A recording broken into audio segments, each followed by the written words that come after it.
Le docteur Tom Long, professeur d'homilétique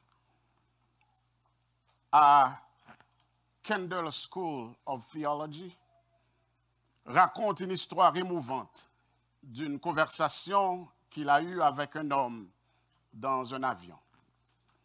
Après avoir échangé les banalités habituelles sur leur profession et partagé des photos de famille, l'homme a commencé à lui raconter une histoire personnelle bouleversante.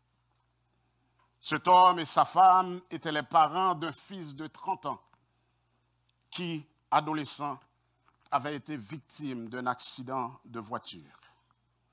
Et depuis, leur fils vivait dans un état végétatif, dans un centre de soins prolongé. L'homme a admis, pour être honnête avec vous, ma femme et moi avions cessé de l'aimer. C'est difficile à dire, mais je le sais. L'amour est une chose réciproque. Et il ne répondait plus.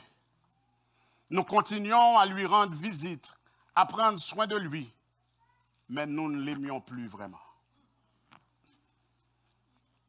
Ce sentiment a changé un jour ordinaire, sans rien de particulier, lorsqu'ils sont rentrés dans la chambre de leur fils et ils ont trouvé un étranger assis à son chevet.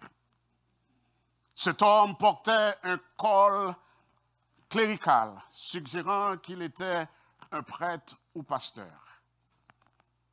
C'était le pasteur d'une petite église luthérienne qui faisait régulièrement des visites aux résidents de l'établissement. L'homme raconte: nous sommes entrés dans la pièce et nous avons vu ce pasteur lire un psaume à notre fils. Je me suis dit, imbécile, il ne peut pas t'entendre. Ensuite, le pasteur a pris la main de mon fils et a prié pour lui. Et là, j'ai pensé, quel idiot. Il ne peut pas ressentir cette étreinte. Il ne peut pas entendre cette prière. Ne sais-tu pas qu'il est un légume? Puis, il a eu une révélation. Bien sûr que le pasteur le savait.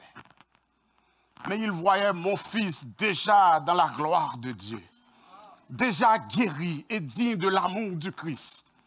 Il voyait mon fils à travers le prisme éternel et céleste de la foi. C'est alors, dit-il, qu'ils ont pu commencer à aimer leur fils à nouveau. Servir à la gloire de Dieu. Bien-aimés, le passage d'aujourd'hui, Éphésiens 1er, 3, 14, se trouve au tout début de cette lettre que l'apôtre Paul adresse aux chrétiens, à l'église d'Éphèse et à d'autres églises, comme vous l'avez appris dimanche dernier.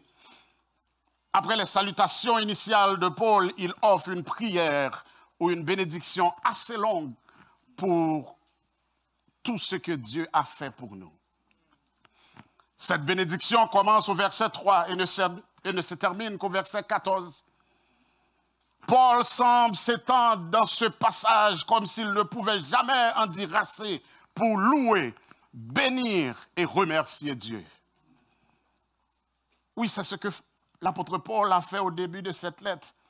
Il a tant de raisons d'être reconnaissant.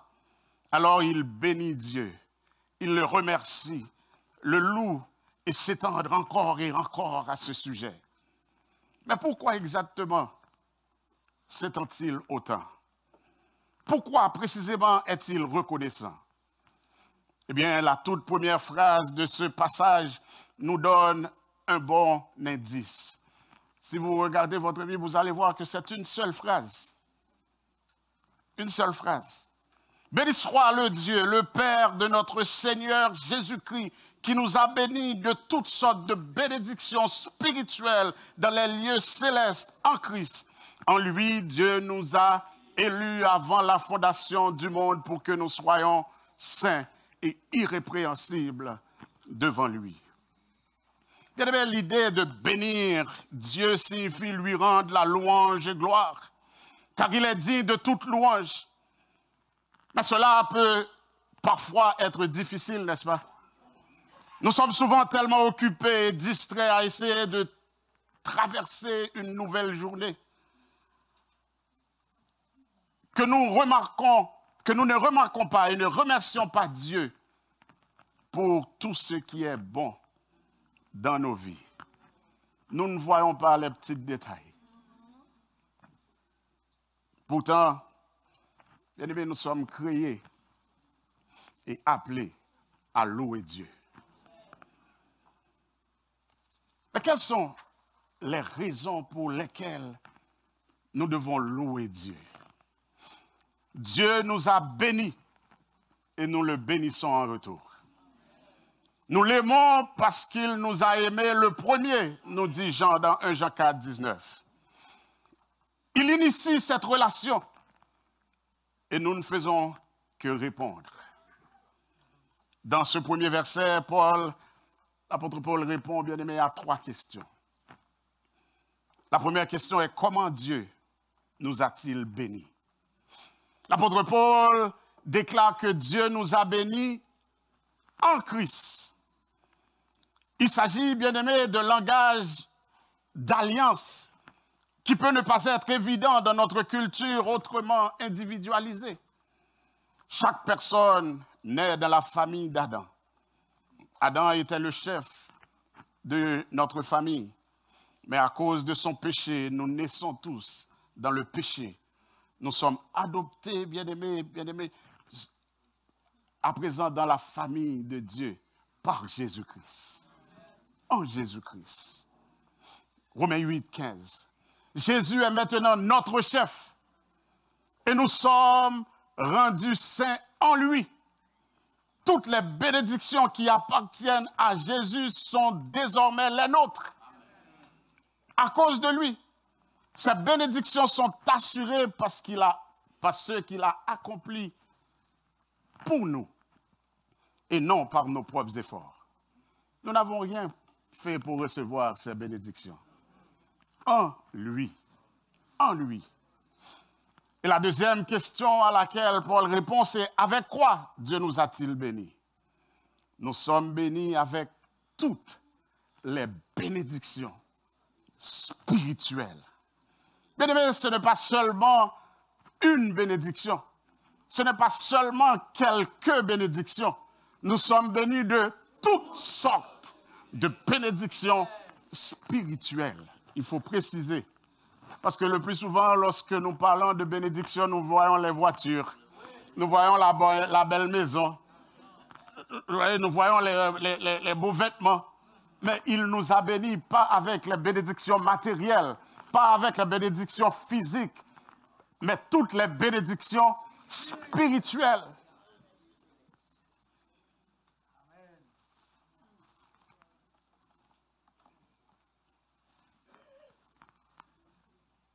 Ces bénédictions, bien-aimés, elles ne sont peut-être pas ce que nous pensons vouloir, mais elles sont ceux dont nous avons vraiment besoin. Et troisièmement, l'apôtre Paul répond à cette question: où sommes-nous bénis? Nous sommes bénis avec toute bénédiction spirituelle ou dans les lieux célestes. Je vous encourage à venir le vendredi parce que le docteur Innocent commence une étude vendredi dernier qui est très intéressante et il a parlé, il a fait une exposition de ce passage-là vendredi dernier. Je vous encourage à venir si vous voulez être béni au cours de l'année avec les messages, parce que vous ne pouvez pas me poser de questions là, pendant que je prêche. Mais à l'étude biblique, vous pouvez poser des questions. Donc je vous encourage à venir et participer dans ces études.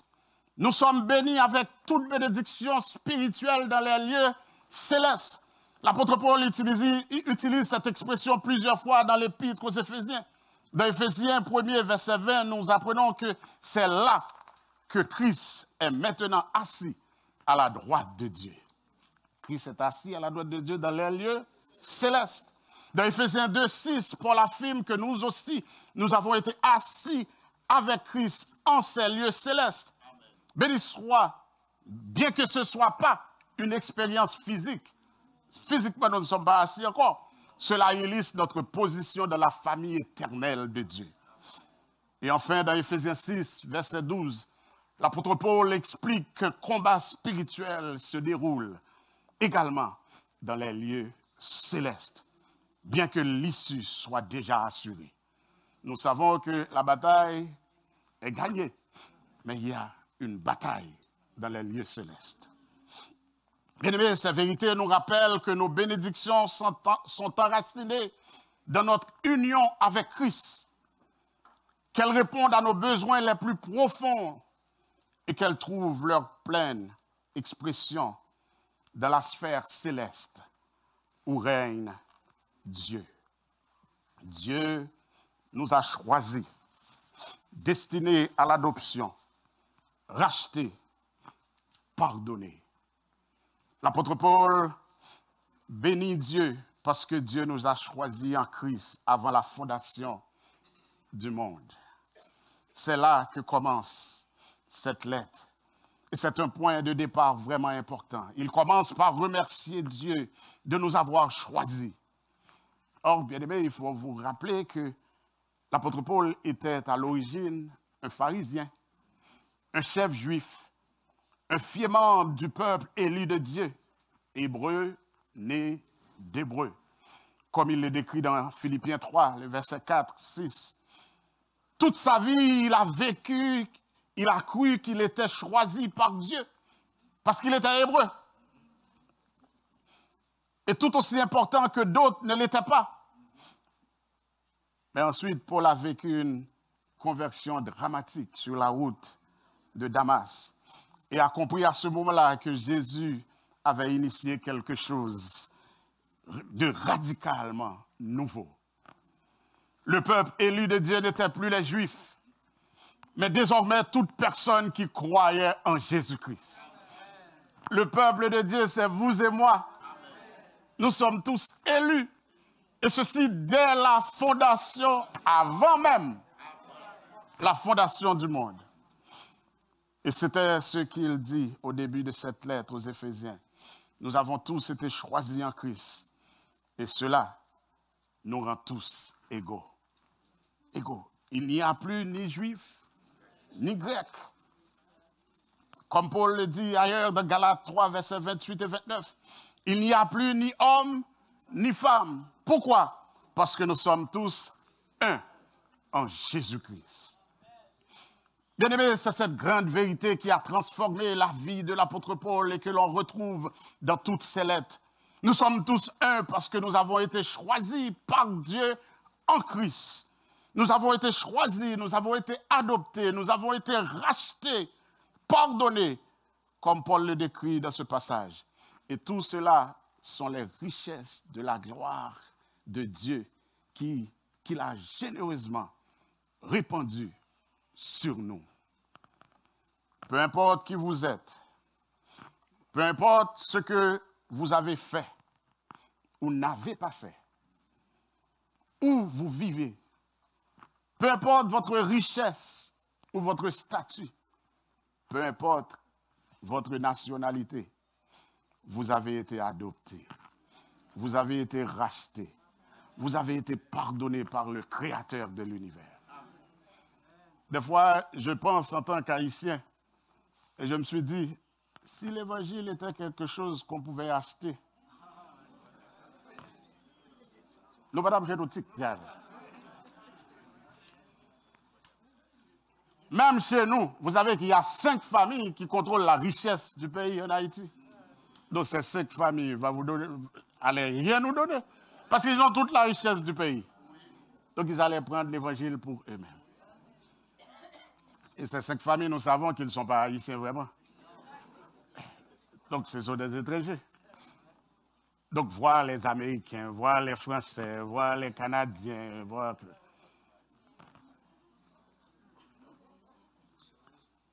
Mais Dieu nous a élus avant la fondation du monde.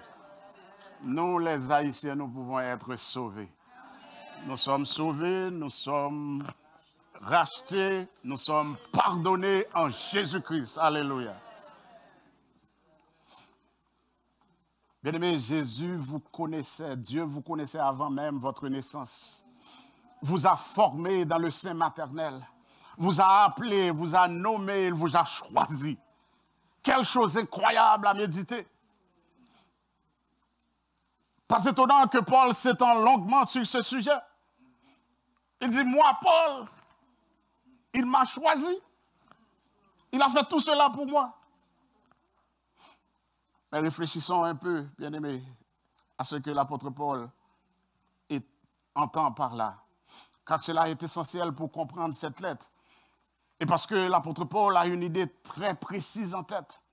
L'apôtre Paul a grandi en lisant l'Ancien Testament. C'était sa Bible. Et un thème très important de l'Ancien Testament est qu'Israël est le peuple élu de Dieu.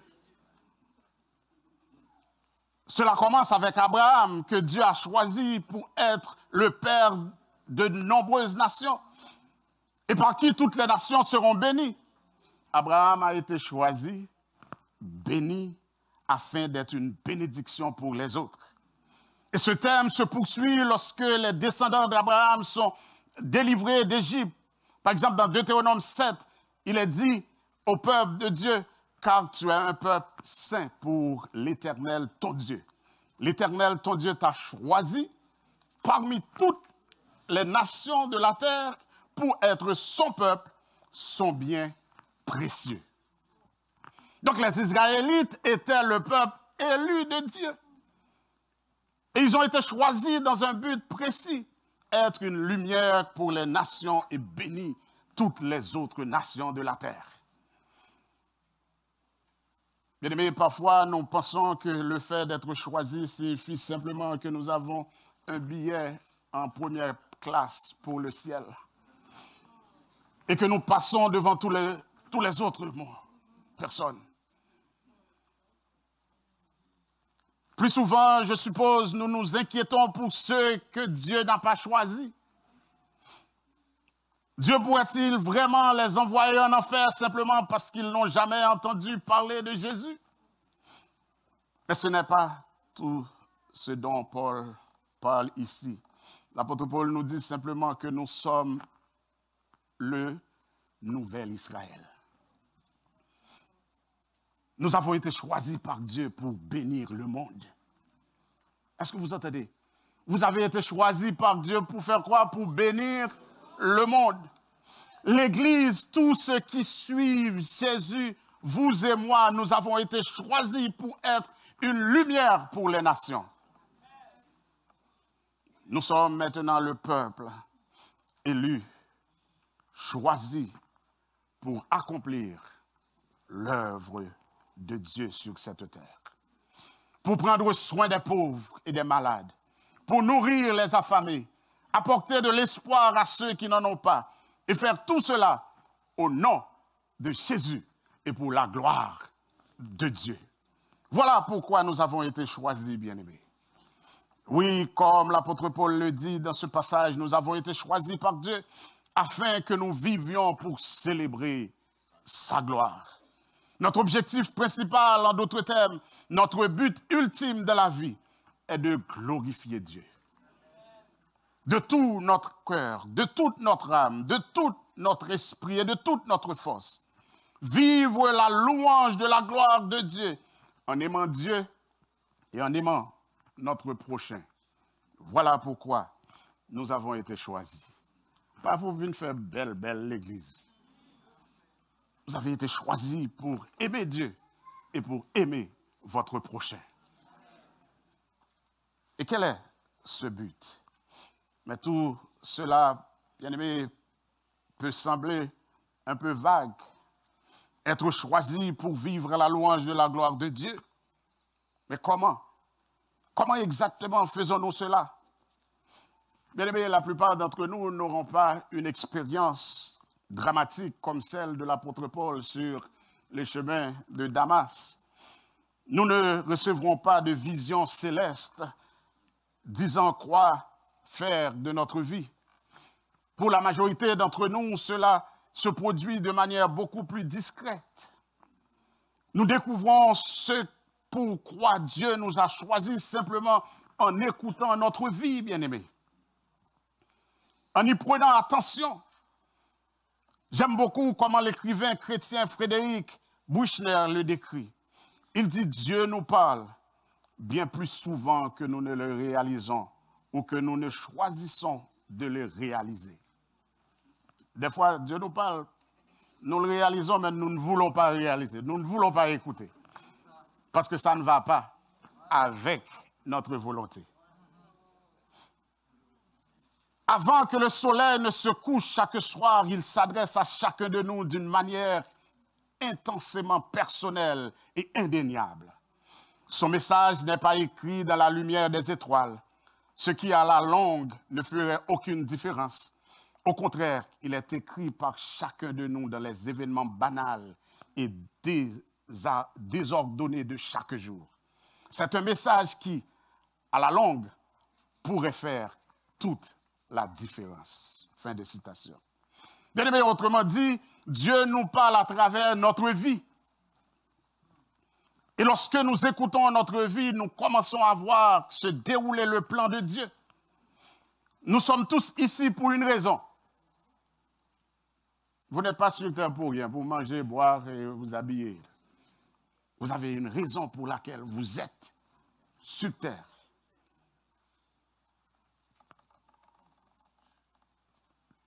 Dieu a un plan. Dieu a un plan.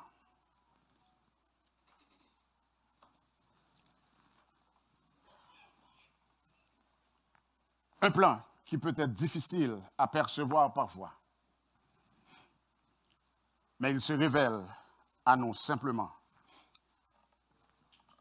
en prêtant attention. Si vous prêtez attention lorsque Dieu vous parle au cours de la journée, à travers ce que vous faites, vous allez voir que Dieu a un plan. Et le plan de Dieu, bien-aimé, c'est sauver le monde par son Fils, Jésus, et bénir le monde par ceux qui le suivent. Il veut sauver le monde par Jésus, mais la bénédiction du monde vient de ceux qui le suivent, de ses enfants, par ceux qu'il a choisis, par vous et moi, alors que nous consacrons notre vie à glorifier Dieu, en étant attentifs à notre vie et en vivant fidèlement, pas parfaitement. Qui peut dire là, moi je mène une vie parfaite? Non, pas parfaitement. C'est pourquoi nous avons besoin d'un sauveur. Mais en vivant fidèlement, nous accomplissons le but de notre vie. Et Dieu nous a révélé le mystère de sa volonté, l'apôtre Paul nous dit. D'abord, Paul dit que nous avons été choisis par Dieu pour un but. Glorifier Dieu en vivant fidèlement dans ce monde. Et alors que nous faisons cela, le plan de Dieu commence à se révéler dans notre vie. Mais il y a une autre façon évidente dans le plan de Dieu, que le plan de Dieu nous est révélé. Et c'est à travers la parole de Dieu. Dieu continue de nous parler par sa parole, bien-aimés. Dieu nous a fait connaître le mystère de sa volonté selon le bienveillant dessein qu'il avait formé en Christ pour le réaliser quand les temps seraient accomplis, réunir toutes choses en Christ. Bien-aimés, Dieu nous a révélé cela par sa parole. Et la lettre de Paul aux Éphésiens en est un excellent exemple. Cette lettre, bien-aimée, regorge d'enseignements précis sur ce que signifie vivre comme le peuple élu de Dieu en Christ et comment vivre à la louange de la gloire de Dieu. Bien-aimés, si vous cherchez votre propre gloire, vous perdrez celle-ci, et ainsi que la sienne, ainsi que la gloire de Dieu. Mais si vous cherchez la gloire de Dieu, vous recevrez la vôtre directement de lui. Nous sommes tous tentés, des fois comme le jeune Narcisse dans la fable grecque, de nous pencher au-dessus du ruisseau et de tomber amoureux de nous-mêmes, pour finalement être transformés en fleurs et fanés en une heure. Mais celui qui fait la volonté de Dieu, bien-aimé, et cherche sa volonté, demeure à jamais. Lorsque les hommes vous complimentent sur l'excellence de votre caractère, sur l'excellence de votre bon ministère, qu'ils vous disent à quel point vous êtes spirituel et combien votre influence est douce, répondez: à toi la gloire, ô Christ. J'ai tout reçu de toi. Si vous écrivez un livre, inscrivez: à Dieu soit la gloire. Si vous peignez un tableau, placez à la droite, en parchemin, au pied de votre œuvre: à Dieu soit la gloire.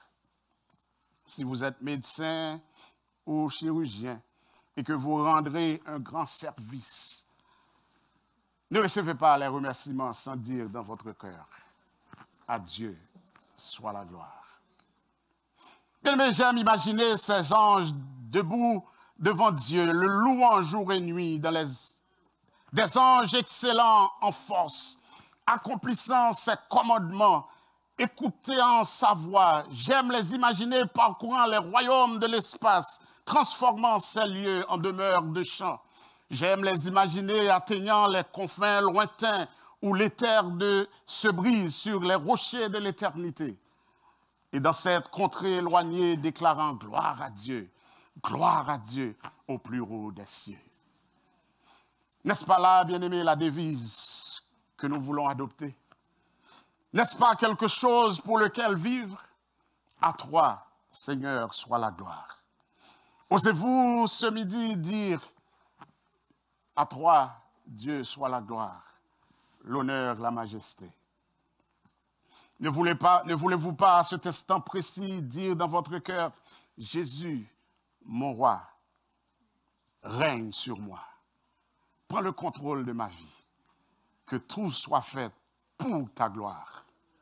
Pour ta gloire. Bien-aimé, il est mort pour vous. Il vous aime. Il peut et il veut vous bénir.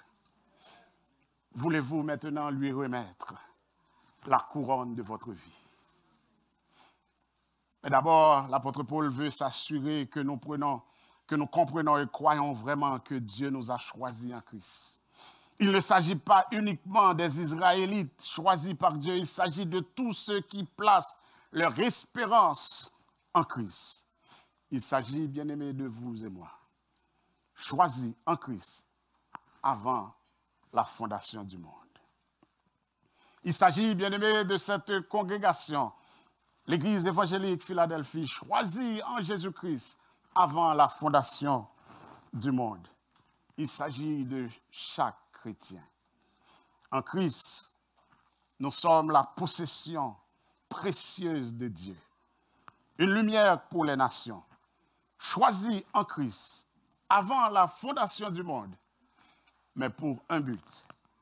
Et ce but, c'est pour vivre à la louange de la gloire de Dieu. Qu'il en soit ainsi pour chacun de vous.